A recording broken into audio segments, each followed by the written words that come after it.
अ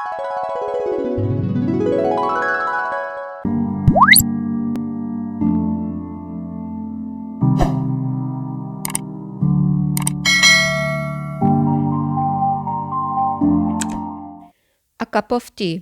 इस स्टोरी को लिखा है कैथरीन मैन्सफील्ड ने, जो कि एक न्यूजीलैंड बेस्ड राइटर थी।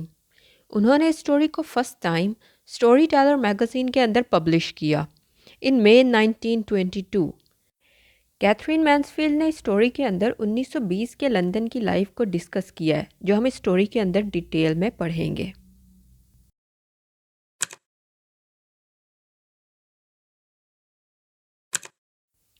इस स्टोरी के अंदर तीन मेन कैरेक्टर्स हैं।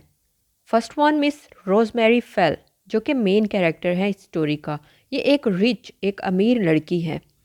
उसके बाद है मिस स्मिथ, जो कि एक नौजवान लेकिन गरीब लड़की है। और लास्ट में है मिस्टर फेल, जो कि मिस रोजमेरी के हस्बैंड हैं।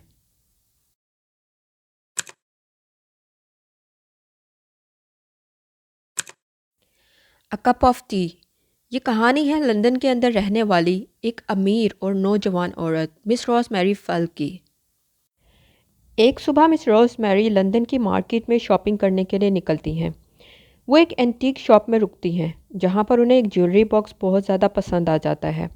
वो उसकी कीमत पूछती हैं। उस ज्वेलरी बॉक्स की कीमत ज़्यादा होने की वजह से वो उसे वहीं पर छोड़ देती हैं और मार्केट में शॉपिंग के लिए निकल जाती हैं। मार्केट में शॉपिंग के दौरान मिस रोजमेरी की मुलाकात होती है एक नौजवान लेकिन गरीब लड़की मिस स्मिथ से। मिस रोजमेरी से कुछ पैसे मांगती हैं चाय के एक कप के लिए, जिस पर मिस रोजमेरी बहुत हैरान हो जाती हैं। फ्योदर दोस्तोयेव्स्की की कहानियाँ पढ़कर मिस रोजमेरी बहुत रहमदिल बन जाती हैं। वो मिस स्मिथ को अपने साथ घर पर चाय के लिए इनवाइट कर लेती हैं। मिस रोजमेरी मिस स्मिथ को गाड़ी में अपने साथ घर ले आती हैं और उनको चाय बनाकर देती हैं, जिस पर मिस स्मिथ बहुत ज़्यादा खुश हो जाती हैं। मिस स्मिथ के चाय पीने के दौरान मिस रोजमेरी के हस्बैंड मिस्टर फिलिप भी घर पर आ जाते हैं। मिस्टर फिलिप एक अनजान और गरीब लड़की को घर पर बैठा देखकर परेशान हो जाते हैं। उन्हें अच्छा नहीं लगता एक गरीब लड़की को इस तरह से घर में देखकर। वो मिस रोजमेरी को अलहदा कमरे में लेकर जाते हैं और उनसे उस गरीब लड़की के घर में आने की वजह पूछते हैं।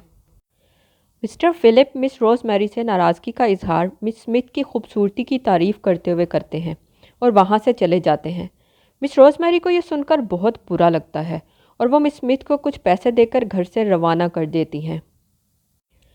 मिस स्मिथ को घर से रवाना करने के बाद भी मिस रोजमेरी परेशान रहती हैं।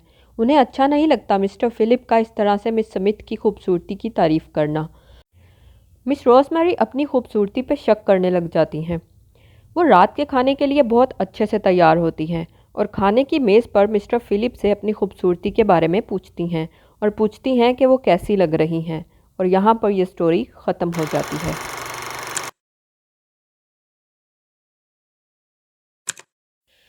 A cup of T. ये कहानी 1920 के लंदन के अंदर होने वाली क्लास डिस्टिंक्शन के बारे में है। उस वक्त में क्लास डिस्टिंक्शन पीक पर थी। लोगों के दरमियान ये मटेरियलिस्टिक जोश अरूज पर था।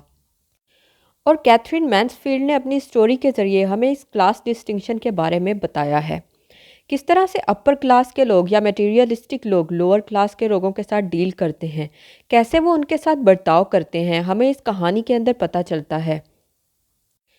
मिस रोजमेरी मिस स्मिथ को अपने साथ घर पर चाय के लिए लेकर तो आती हैं, लेकिन उन्हें मिस्टर फिलिप का उनकी तारीफ़ करना अच्छा नहीं लगता और वो फ़ौरन से उसे अपने घर से रवाना कर देती है।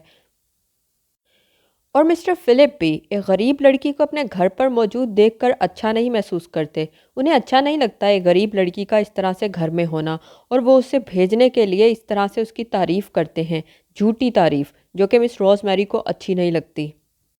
और यही इस स्टोरी का मेन आइडिया है, सोशल क्लास डिस्टिंक्शन।